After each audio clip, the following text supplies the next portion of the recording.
May is Mental Health is Health Month, so today, Carlie and I are taking the time to have a candid conversation about mental health and our experiences. Hello, everybody. Happy Monday. Happy May. Sorry, I thought she was going to say a little something else, or I wouldn't have took that long sip of coffee. That's real strong, by the way. Happy May. Happy Monday. This year is flying by, which I feel like we say every first episode of the month, but literally, like, we're dealing out here. So we hope everybody is feeling well, doing well. Thank you for sticking with us and enjoying and listening to the podcast. And so as we open up the month, we wanted to have a conversation about mental health because May is Mental Health Awareness Month, which this past Friday, April the 29th, was proclaimed Mental Health is Health Month by the city of Los Angeles and Nithya Raman's office, who's a council member in LA. So we are excited to, or I guess I could talk for myself. I'm excited to talk about mental health, and it just kind of popped into my head because that's all I've been kind of looking at lately with one of our clients, Didi Hirsch, who is a mental health organization. And so I figure it might make sense for us to discuss today. Yeah, I'm excited. I feel like it's always time and important to talk about mental health, and I feel like we talk about it a lot, but I mean, there's just been so many jumps in suicide rates and depression and, just more uncovering. So I think there's always a great time to bring up a conversation, and I don't think we've actually, dove deep into our own experiences, so I'm kind of excited to, talk through some of those things. Yeah, that's what I was thinking about because I remember giving a couple examples around us talking about like suicide and other people. I don't remember what the topic of the episode might have all suicide. The way been. Oh, the whole thing it was like how to be there for a friend who's suicidal. Okay, so yeah, that was the closest thing I could think of, and I was like, I don't think I've really even thought that much about my own journey, or as we get older now and we understand more about mental health or having more discussions now, kind of being able to look back at things and see it from a different viewpoint and all of that, right? So I realized that we hadn't talked much about it either. So I think this will be cool to have this conversation. So first of all, mental health, I think when we talk about mental health, maybe the first things we think about are like depression and anxiety, like suicide and suicide prevention. But then I kind of was thinking about what it is and what it maybe isn't. And really it's like your social, emotional, everything, and your well-being. So even if it's like you're a little stressed, or even if you feel happy, like the good things too, right? There's mental health disorders. There's the term I see, mental health issues, mental health challenges, really just about what's going on in the brain and affecting the way you deal with society and yourself in general. So it can really cover a lot of things. But I just thought that was interesting too, because that it really kind of covers just everything. And it makes sense that Didi Hirsch and other folks would want to put more emphasis on mental health is health and whole person care, because without the brain, obviously there's nothing else going on. And so it really is just as important to talk about and to think about and assess your mental health as much as it is to go to the doctor or to put a Band-Aid on a cut, or, to focus on your physical health as well. And I think there's we already know there's a stigma around mental health. We've been knowing that. But the definition has definitely changed, because I think even since we were younger, that's not what the definition was. It didn't include your social, emotional, all of those well-beings. No, that's an updated version. And I remember because in Jaron Dobie's episode, he talked about how now it's updated and it's changed a little bit. But I think it's important to, when you're thinking about mental health as health, if someone breaks their leg, you're understanding that they're on crutches and that they need help. But if someone tells you they're depressed and they start withdrawing, it's man, get over it. Or, why are you missing out on work? How to deal with it. Yeah, we don't even know how to deal with it. And so I think knowing you've dealt with it yourself, but we all are. But that's why it's so important to think about mental health as being health, because think about how crazy that is. Somebody breaks their leg, you feel bad, you send them cars. Somebody depressed is kind of do I say something to them? Are they okay? Why are they not getting their work done? Why is my partner acting different? But if it's something very physical you can see, you're not going to treat them like that. Mm-hmm. Yeah, and then there's a lot of reasons for that, which we're probably about to get into, but there's a lot of reasons why it's important for us to have these types of conversation. The first of which is because for us to talk about mental health or even our own journey can hopefully make it easier for other people to talk about theirs. Whether you're maybe in a one-on-one situation or in a group of friends sometimes, or you're behind your keyboard tweeting or whatever. And not to say you need to be talking about yourself to this level and or that, it's always a positive thing. But when you can be open about mental health, it does tend to show other people like, oh, there's somebody else, or I'm not the only person, or understanding like, that there's something there to reflect back to help you go through that as well. So that's one of the reasons. Yeah, and the only way to really break those stigmas is to have these conversations, is to be vulnerable, is to share about your experiences. And not only does that help break the stigma, but then also it really helps you understand how alone you're not. You know what I'm saying? There's so many people out there struggling with anxiety or depression or even suicidal thoughts or, whatever's going on. Maybe if it's not even, that deep to you, but maybe you're it's hard. You start to withdraw from your friends and you really can't figure out why.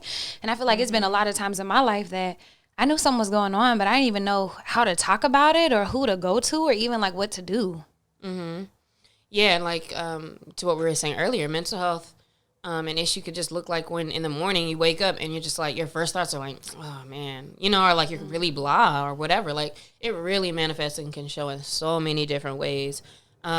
And Carlie mentioned like this being a way to help break the stigmas. And even just in Western culture in general, we have such a stigma of be happy or work through it, or even showing like you're, everything's good, be strong, don't be weak. So many of those things I think that are a part of our culture that are proponents of us having those stigmas. And even in lots of other cultures, within Asian cultures, within Latinx cultures, like all of those as well, there's a lot around being stoic, being strong, or showing face, or just those aren't the things you talk about with people because there's bigger issues. Like there's so many different reasons why we don't talk about it. And hopefully these conversations will encourage folks to not see these mental health challenges as weaknesses, but literally as something that we all deal with from time to time. Another reason why it's important is just because it can bring awareness to folks that there is hope in a future. If folks are feeling down, depressed, whatever, and you never know, and you're talking about something, then that might be, what keeps them going another day, or it might give them some type of hope or some type of, feeling good about continuing on and staying around as well.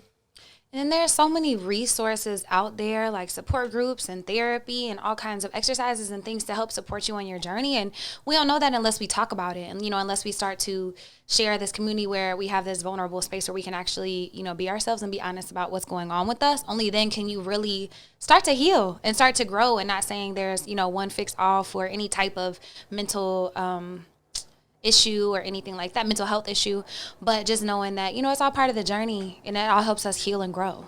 Mm-hmm. Yeah, so I think as we learn to be more open in general as people with each other, within our closest relationships especially, right? Because also we talk about opening it up, and it is actually, for me, it could be easier for me to talk about this to anybody who will hit play on this podcast, but what I call my mom and dad and be like, hey, bless you, oh, this is something I've dealt with. Not necessarily, you know what I mean? So that's kind of interesting too, that even as we talk about stigmas, there's still certain ones that I'm even sticking to where, although I think over time, like now, if a parent or my brother or somebody close is like, hey, are you straight, or, what's going on? Sure, I might definitely let them in on what's going on. But, they're not always the easiest people to talk to, the ones who really know you. And so for that reason also, like even us sharing with whoever's listening, like I said, sometimes that can have impact as well. But that's something for us to practice also, is like just even with our closest people, having these conversations. So also lately, there's been a lot of articles this year for sure that have come out that talk about a youth crisis in particular, and talk about how the stats with mental health and teenagers and young people is rising. Especially with the pandemic, etc. For the most part, I do think that it may even be less about the numbers rising and more about more people reporting it. Mm-hmm. And also, I would say that since the pandemic, I've seen a lot more studies where people are looking at how it's affecting people. And so they may even be gathering more data that tell us what's going on with folks. But the numbers are really up. We have a few to share with you. Yep. 6,643 U.S. youth ages 10 to 24 died by suicide in 2020. And since COVID, 26% of 18 to 24-year-olds have seriously contemplated suicide during the pandemic. For Black youth, 10 to 24 years old, suicide rates have increased by over 27% between 2019 and 2022. And then one of the most important ones to pay attention to is that 60% of teens and young people with depression and with some of these issues cannot access care. And so even if it's kind of recognized or you're something that you're dealing with at a young age, those resources may not be available or affordable or for whatever reason inaccessible. And so for these reasons, it's very important for us to be more open, especially in speaking with the next generation coming up behind us, after us? The young folks now. I do feel like, more people are having these conversations, but definitely something to be aware of. And I think that we are getting to a place where it is a little bit easier to talk about it. Or like, I know everybody has their different kind of like circles, especially like with Twitter or Instagram and social media, but at least the one that I have around me, like I can see that people feel okay saying something and then kind of getting support instead of it feeling like, people are jumping all over you when you're being honest about what you deal with. And even in pop culture, we've been seeing like Naomi Osaka, there's a couple Rams players, quite a few athletes are what comes to my mind first. And probably some entertainers as well who have recently spoke more to suicide, depression, mental health issues, the importance of your mental health. And I think that's been pretty awesome as well in showing that, hey, you can have money, you can have a contract, you can have things going for you, you can be in the latest movie and still be dealing with these things. And so today you're going to learn about me and Carlie, I guess. Man, and I have a quick story about Naomi Osaka. Whenever she chose to not continue competing for her mental health and for her self-care and her own personal, reasons, I was working with kids at the time, and I remember the next day we talked about the importance of choosing yourself. And, what did that mean to them to see her do that? And they were like, well, it kind of showed me that, I can choose myself and that it's okay to be overwhelmed sometimes. And it's okay to step back and I don't always have to push through. And it's like, to hear middle school kids say this is crazy to me because it's like that culture was just non-existent back then. It's like you push through, you do whatever. And people are still trying to force that on us. But it's cool to see the ripples and the importance of telling your own story and being vulnerable and how it really can impact the lives of other people. So, Carlie, we've talked about like why this is important and what it kind of means and set up the context for this conversation. So for you, how would you describe your mental health currently? Like what's going on with you? How have you been feeling? Man, my mental health is actually the best that it's ever been. And I only feel it getting better. I actually had a conversation with my therapist a couple weeks ago to move our sessions from weekly to either bi-weekly or monthly because I don't feel like I need that same type of check-in or that same type of space. And that's great because, I've had almost weekly sessions for the past 2 years. And I would say at the beginning of COVID, I was dealing with I had stopped dating somebody. COVID was happening, the world. I feel like I was kind of in a dark place and I was really struggling through it. Like I felt withdrawn, that I didn't want to be around people and I didn't have any energy to give anybody else, which is weird for me because I'm a giver. I like doing that. I like being there, but I couldn't. And so to now be in a place where I feel like rejuvenated and I feel like I have the energy to do those things, it's like, man, I notice how much better I am now than where I was. Mm-hmm. Yeah, that's really good. So it sounds like you're kind of comparing or showing from like the last few years with COVID to now. And that's good to feel and like to see the difference in maybe a space that you've been in before. For me, I would say that I think the state of mental health that I'm in now, and again, it's always hard to think about like comparing per se, because once you're out of a thing or once things change, sometimes when you look back at it, it's not quite the same. Some things get more clear, but some things are like kind of maybe romanticize it or it gets fuzzy or whatever. So maybe I won't compare so much, but I'll say that right now, I feel like I'm in an interesting space where it's not as good as it has been because I find myself a lot of times, but it may be in like phases. So like maybe with a few months ago, even in my sessions with therapists, I was like, man, I very, very often just think about like, what if I wasn't here? But also not in an ideating way, not suicidal ideation, because I never thought about like, I want to kill myself or I want to go. But I would always kind of just think about like, man, like if I could just snap my fingers and be gone. Or I would always have these visualizations of like, if I'm in a plane, like, oh, if the plane blew up, that'd be cool. Like it'd be whatever. Or if somebody like hit me in a car accident, like, or whatever, like I would always have a lot of those kind of weird thoughts. And then that kind of actually like just went away. So I don't know. I think a lot of things with mental health can also have to do with your body and your makeup, especially with women and hormones and things. I've had lots of conversations where I'm like, yeah, I can tell when my mental health is totally different based on where I am with my cycle or what's going on with my body. And those are things to keep in mind as well. And also lately, I would say I've had a lot more just like thoughts of just like feeling like just tired or over it, or like, hey man, I just don't want to do anything, or I want to just like kind of be able to disappear. I wish I could like put life on pause for a minute, things like that. But outside of that though, I also, for the most part, like can, pop up well, take care of things. Pretty functional, like very functional actually, outside of like a couple of down weeks, which may have had to do with something else, whether it's like relationship or something going on with work or extra stresses. I do have a lot of stressors in my life, but I don't know if I'm as stressed as maybe I could be. But in general, I also can see all of this from the outside. And so for me, it's not necessarily, it doesn't feel like super challenging, because when something is off or when I feel a certain way, I tend to also very quickly be aware of it, to see it from an outside point of view, and to kind of understand like either to coast through it, or I need to do something. Maybe I need to do a little more activity, or maybe I need to be more intentional about, maybe journaling or doing something. And it's kind of a thing that just like passes. And so for me, it's almost like a chart of like a wave that, kind of goes up and down and up and down. And I've gotten really good at writing it. So is what I would say. And so if somebody were to ask me kind of, which is what we did 10,000 minutes later, about my mental health, I can recognize those kind of ups and downs, because I'd be having some really good feeling moments too. But I don't know, I could take it all in stride.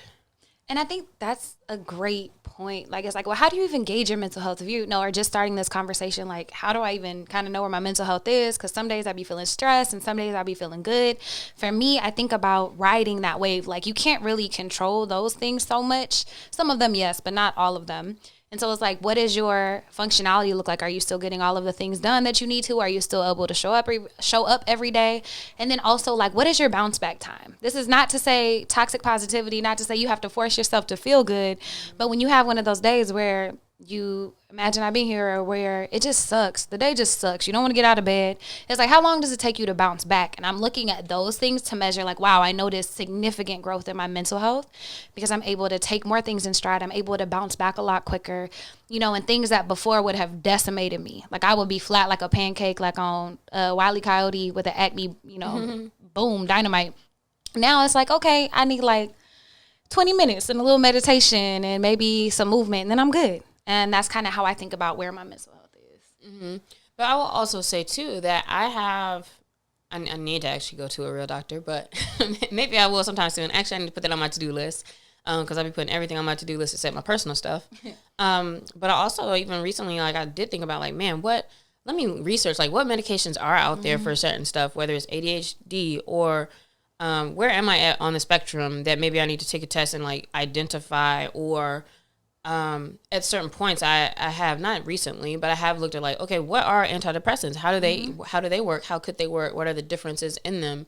And yet I've never felt dysfunctional enough, or unfunctional, I don't know which word, dysfunctional enough to like ever be like, okay, I really need to do something, because even at like a really deep kind of depressive state, I don't know whether it was like weeks later or whatever, and then I kind of just came out of it. But I think to Carlie's point, and to me even talking earlier about exercising, or her talking about like, you know, journaling or meditating and stuff like that, that yes, there's also points to where it's okay, and you may need to go talk to somebody and see about what remedies there may be outside of the things that you can do to make yourself feel better, or to even give you that boost up or chemical boost or whatever that you may need. So that is still something actually that I need to put on my list, because I would be interested just to see, like, maybe I don't even know there's a difference. Just like I couldn't see, obviously I couldn't see till I got a glasses prescription, but I didn't even know that's how people saw the world. And so maybe that is something that would be different or change. But I also personally know, like, I don't have a good kind of running thing with like medications, because I feel like most medications like mess me up or make me feel kind of blah. But if the purpose of these are the opposite, then, you know, you never know. Yeah, you never know if they could help. And I do have friends on antidepressants and also anxiety medication. They say it helps. Like, they can tell the difference in their life and their productivity and their relationships. So definitely talk to people. We are by no means experts. We're just here sharing experiences. And when thinking about that, like, we're talking about now where we are with our mental health currently, like, kind of what has your journey looked like with mental health? When I look back, like, I can remember like my first thoughts now of when I feel like I was kind of like angsty and dark would be high school, that I can remember. Because I remember like that's the time for me, like I listened to alternative music, not to like correlate it, but like from like, yeah, it was much more emo, but from that kind of music also was more talk around like self-harm or hurting yourself in different ways, or like I feel like that music was a little bit different in that way. Where it was a little more self-deprecating than maybe hip-hop or wherever else. I remember when I felt some kind of way, like I would write like dark kind of poems, or like I would draw pictures. I remember I drew this picture like dead roses and somebody's wrist, like just, and they're sitting on like the carpet or something. And so looking back at it, I'm like, oh, I was kind of wilding. But I don't know, I was just like a kind of going through a phase of trying to figure out how to express things. Because I also, as most of y'all know from listening, wasn't very communicative at all, not with my family. So I think I felt like I needed some kind of different outlet and some kind of way to communicate. And during that time, I guess, sometime during high school, like I started self-harm and cutting, and that went through college at different times. So for me, that was also like a release because I didn't communicate.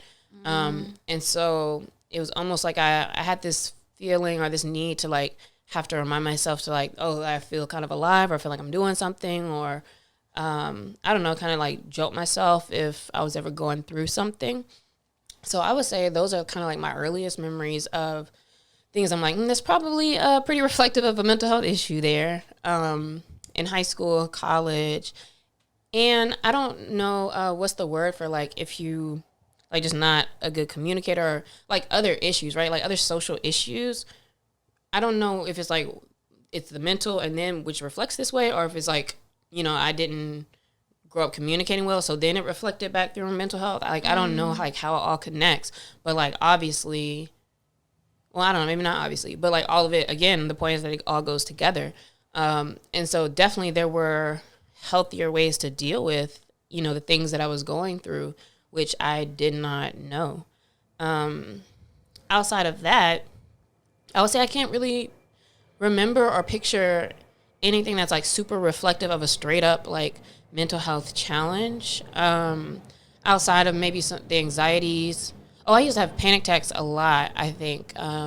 Like in grad school or after school, like sometimes with my business, where my chest would always like get real panicky and tight. I couldn't drink coffee because it made me feel like I had a heart attack anytime I tried to take a sip of it. And then, I don't know, all of a sudden one day it just went away. And there have been lots of stretches of time where I would deal with things like waking up and my heart's pounding, or just feeling really stressed. And then kind of moving up to, I don't know, maybe within the last few years that I can remember just different times of feeling kind of depressed or kind of in a dark state. But it's definitely changed over time. Yeah, it's interesting. I'm trying to think. First of all, thank you for sharing all of those things. I don't know when I first noticed my own mental health thing, but I do remember it vividly being around me. Like my mother and my stepfather were alcoholics and were in a very abusive relationship.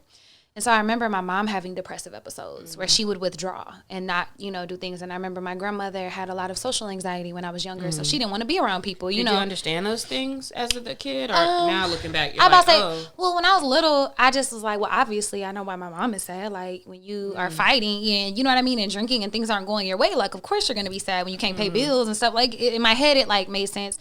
Well, my grandmother, I didn't. It clicked when I got older because, like, everybody said that she was just, like, crotchety and all this stuff. But I was like, bro, she actually was on too much medication and she had social anxiety. Like, now I'm like, oh, we're able to have a little bit more grace. But back then, she was probably going through it with all these people.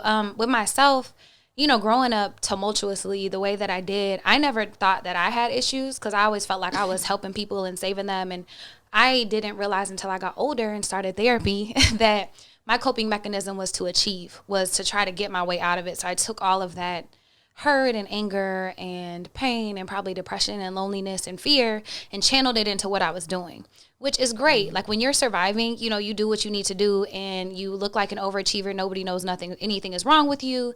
But then when I got to college, I noticed like sometimes I would just like be angry and I would just have this like burning like anger. And I really started noticing it whenever I started drinking, not like I was an angry drunkard, but like, I got a little more aggressive when I was like drunk. And I'm like, where is this coming from? But then after I graduated, I started going to therapy because me and this guy I was dating broke up with, and it like flat me like a pancake. I've been talking about that analogy, but for real.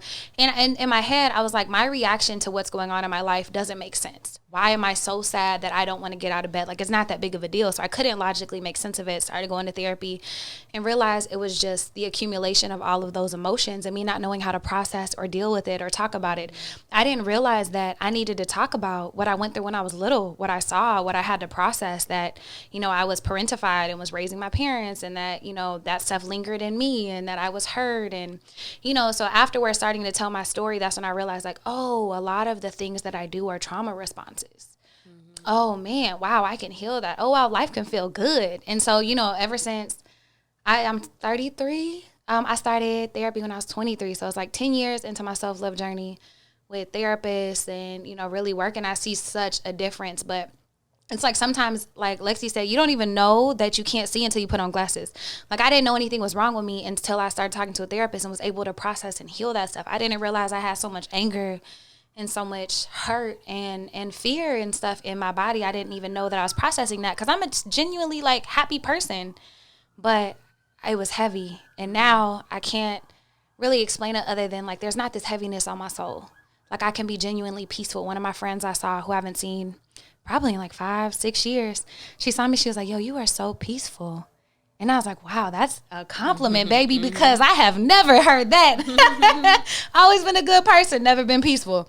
So I would say that's kind of my transition and learning, to just like how to process things and that there are even those spaces to do it. Mm-hmm. Thank you for sharing. So you mentioned talking to a therapist. Outside of that, how open do you feel that you have been about your mental health or like mental health in general? I feel like it's yes and. So I've been very open about like my struggles with, growing up with my parents, and like I can talk to y'all about stuff that goes on, and I can tell stories to kids, and I can speak in front of a room full of people.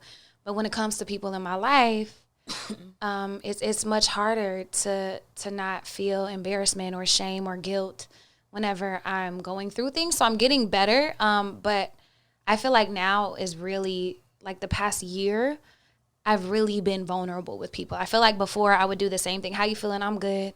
You feel like something's wrong? Nah, I'll be okay. And not really talk about it. Now I'm like, actually, I'm having a really hard day.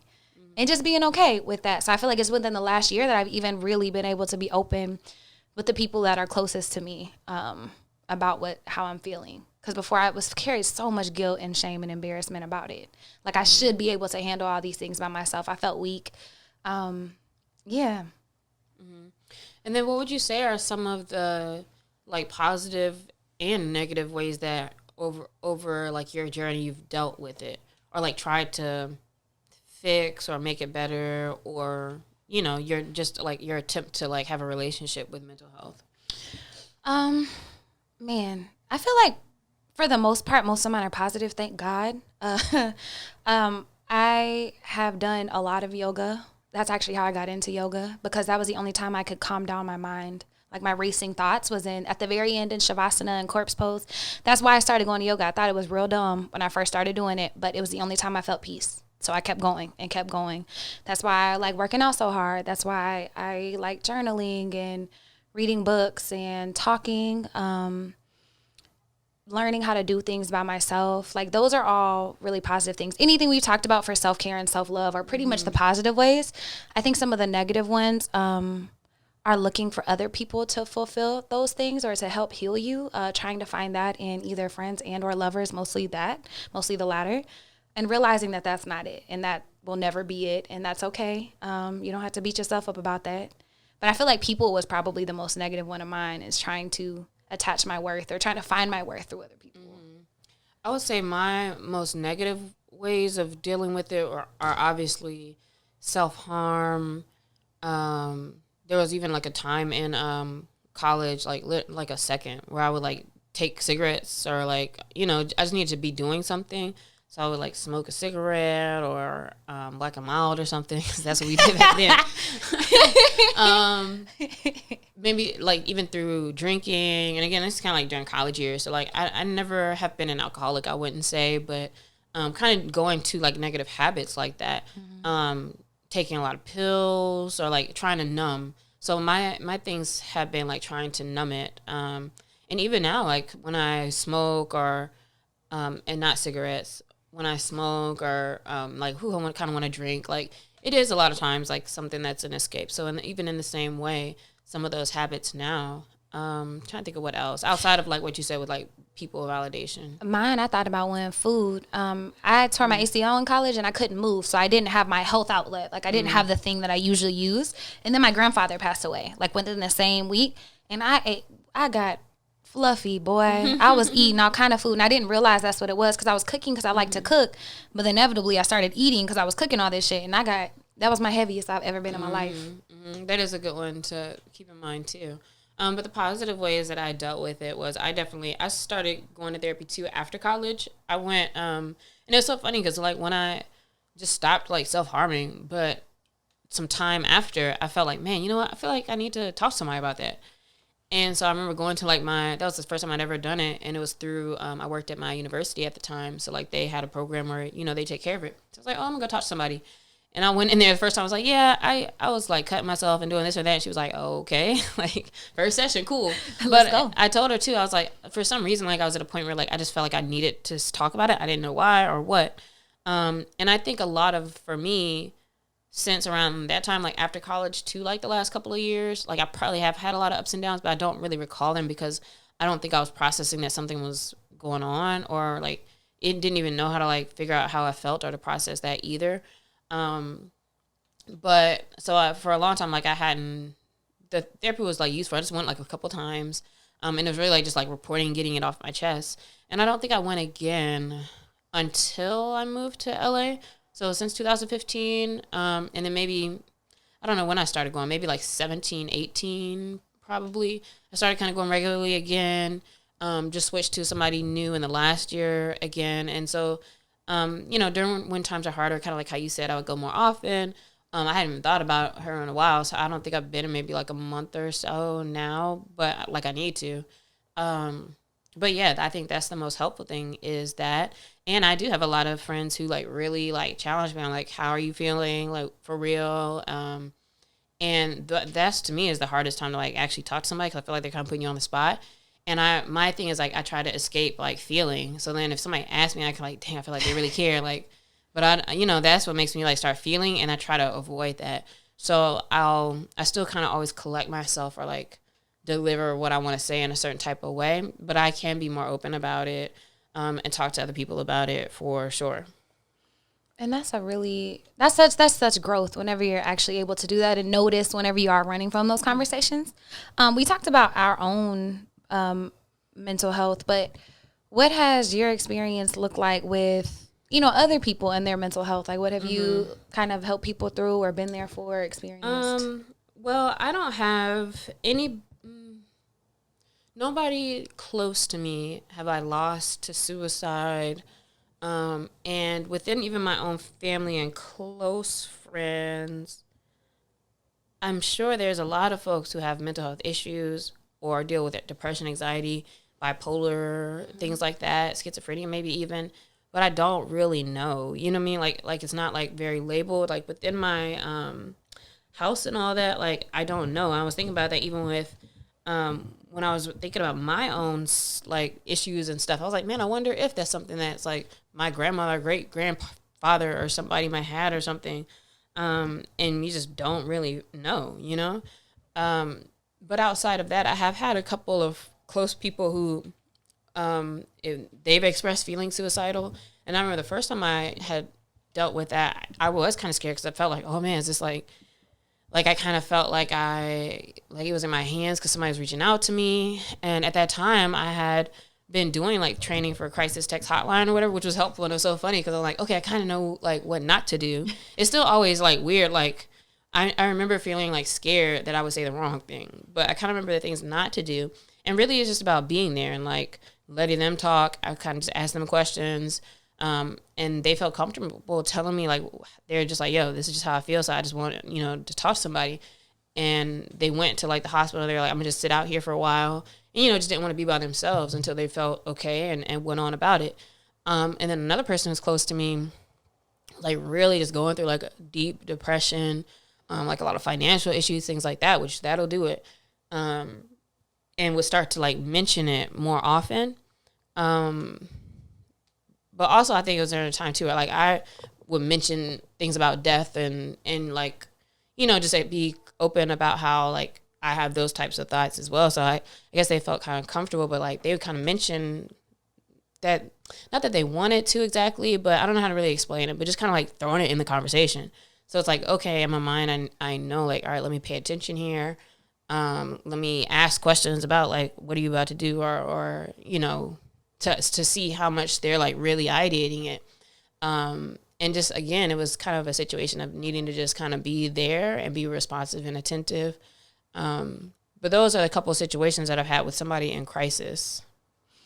Yeah, I had a couple of people, either acquaintances for whatever reason. Like I had an acquaintance in college who was suicidal, and I did not have near the knowledge that I did now. So I didn't know what to do. I was just like, I'm just scared to get off the phone because what if they kill themselves and I don't know where they are? And so I just kind of listened and was like, yup, and I'm here. But then after that, I've only had one other person that was having suicide ideation. But they said they weren't going to go through with it, but they were just like, what do I do whenever I have these feelings? And because I've been doing a lot more research and working around in mental health, I was able to like help them find resources. I was like, oh, let me send you a site. Go here. You can talk to somebody here.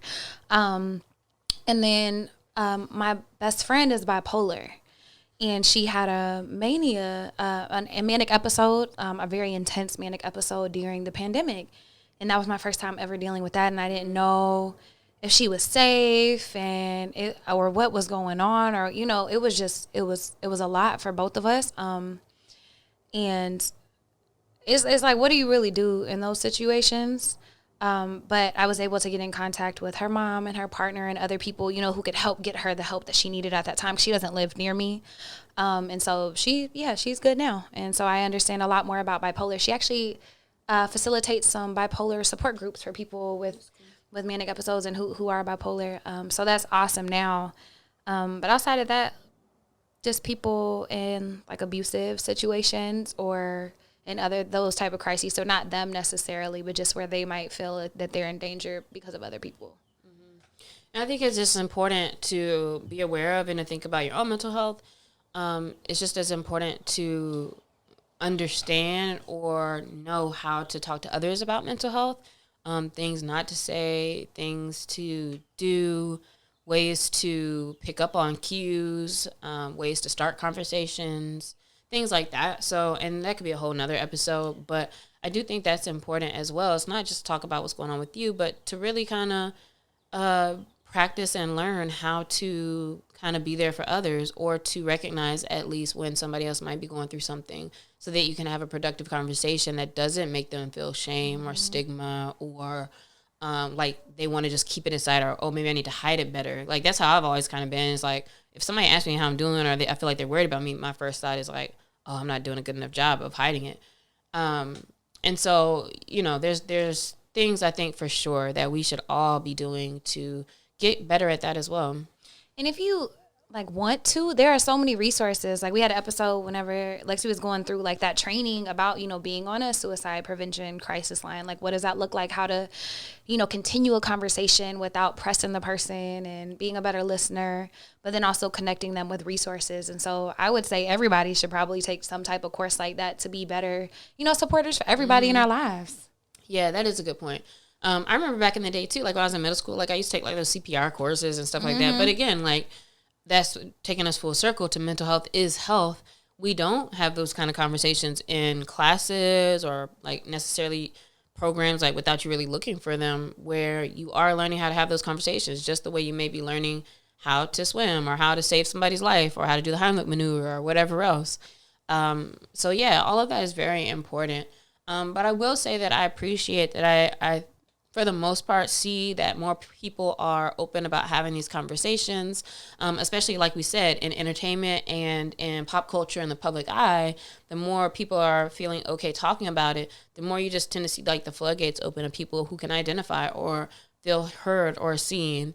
So I am feeling good about the direction that stigma around mental health is going as of now. How would you feel about that? I'm so grateful that we even see that stuff on TV shows now. You know, like people having breakdowns and like Euphoria. Yeah.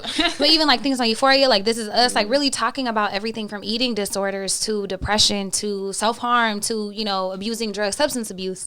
Because it's so glorified sometimes, but it's really an issue when it starts to affect you. So I like that. I also am more excited to see it become more accessible for other people.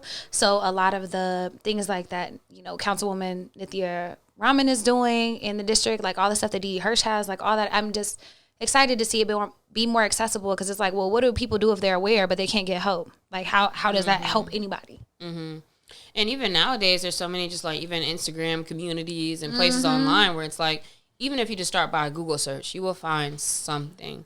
And in a lot of places, you'll find somebody you can talk to for free. If not, at least find a blog or something to read and learn that can make you feel like, okay, like this is something that exists. It's not just you. Yeah. So if anything, like just take a moment to stop and start Googling and look things up that way. So a couple of tips as we wrap up for tips for if you're in crisis or if you know anybody in crisis. One thing you can do is look up the crisis text hotline. There are numbers that you can text and talk to somebody about how you feel. And also I think you can like just hop on like your laptop and find different kind of like chat things where you can just talk to somebody about how you're feeling, which is typically a really good outlet for younger folks and teenagers who, you know, you might not want to pick up a phone and talk for real, but at least just to text somebody. And it can be about, you know, anything about I'm stressed with my homework to you having ideation. So nothing is too big or small to reach out. And they have some different ones. So like there's a specific like a teen line, you know, for people more your age, a veterans line if you have that. But also the suicide hotline is 800-273-8255. One more again, 800-273-8255. And that's even available in different languages and 24/7. And then lastly, that suicide hotline is evolving and changing to 988. So in July, 988 will launch nationwide, and it'll be not controlled by, but like implemented by the kind of crisis centers within each state. So I know like in California, Didi Hirsch Mental Health Services is one of the crisis centers that would be answering those calls as well. And so it's not a change in like the hotline. It's just a number, make it easier to remember, as opposed to calling 911, or if you're out and about and see something where it might be a mental health thing, instead of like calling the police there, diverting it to mental health professionals who might give a better outcome to the people involved, and calling 988 if there's crisis, where they actually have the know-how and the understanding to figure out what's going on and kind of dilute the situation or get the right people there. So that's coming as well. Thank God. That's so terrifying. Because my mom, my stepbrother is autistic, and I always get worried about calling, because it's like, bro, he's not going to know how to listen to cops, you know, about anything. And they be scary. And so I'm so glad that that's coming.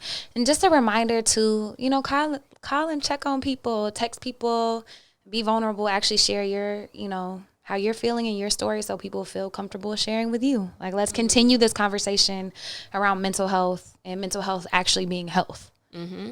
And this week we're going to shout out Didi Hirsch, who we've mentioned a couple of times in this episode. But again, Didi Hirsch is a mental health organization, one of the largest and leading suicide prevention centers in Southern California. And we just wanted to highlight them because they are doing month-long campaigns for Mental Health is Health Month. So if you follow Didi_Hirsch, DIDI_HIRSCH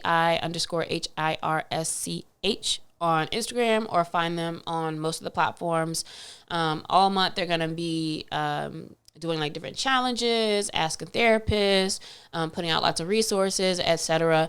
And definitely doing a lot of fundraising for their programming, for their trainings, for their call centers, etc. So I invite you to visit mentalhealthishealth.org to learn more about what Didi Hirsch is doing all May long. Yeah, support them. We'll link everything in the show notes so y'all can go check it out. They also do, I think, some training around suicide prevention. So whatever you're looking for mental health wise, they got. And then this week's question of the week, Alexia, where can you be more vulnerable? I don't even know right now. Do you have an answer for this? Yeah. I would say this made me realize, like, I can be even more vulnerable about my own mental health, like, when I'm talking to people. Because it rung true when you said, like, when people ask you how you doing, you're like, damn, I wasn't hiding it well enough. I know for sure I do that. So, you know, just being more vulnerable and practicing letting my guard down when it comes to those things. Mm-hmm. I think, you know what, I've gotten super vulnerable, like, much more than I have been, especially in the last maybe year or so. With other folks, even around like how I'm feeling in regards to like work, or like how I'm feeling, like to even, you know, talk about what I talked about today. You know, I have some colleagues with work stuff who will call me and just be like, hey, just checking in on you, because they know what's going on with the clients and stuff too, and understand that I might be stressed. I'm a little bit more open with my friends about it and stuff. I would just say I could be more vulnerable in talking to maybe my family about just things in general. I have, like, as I get older, and I feel like I see this with a lot of people as they get older, they can kind of feel more comfortable talking about things with their family. But I would say maybe that, because even with like conversations, whether it's like relationship wise or like all different types of relationships, I do feel like it's much easier to just like really kind of talk about like how I really feel about a thing, or to do it kind of in a healthy way. Not that I don't be messing up, but like for the most part, I think so. So where can y'all be more vulnerable this week? Hit us at Carlie's Couch. Let us know what you think about the episode, how your mental health is, what your thoughts are, and also where you can be more vulnerable. Yeah, and please help spread the word, amplify mental health awareness. This month, there should be lots of things you see on social and in conversations in general, because I know a lot of organizations definitely want to tap in now, which is what makes it so great right now, is that everybody wants to tap in and have something to say with the conversation of mental health. So join in, be a light and a vessel to others, pay attention to yourself, figure out what you need to do for you, and we hope you have a great week. Mental health is health, y'all. Peace.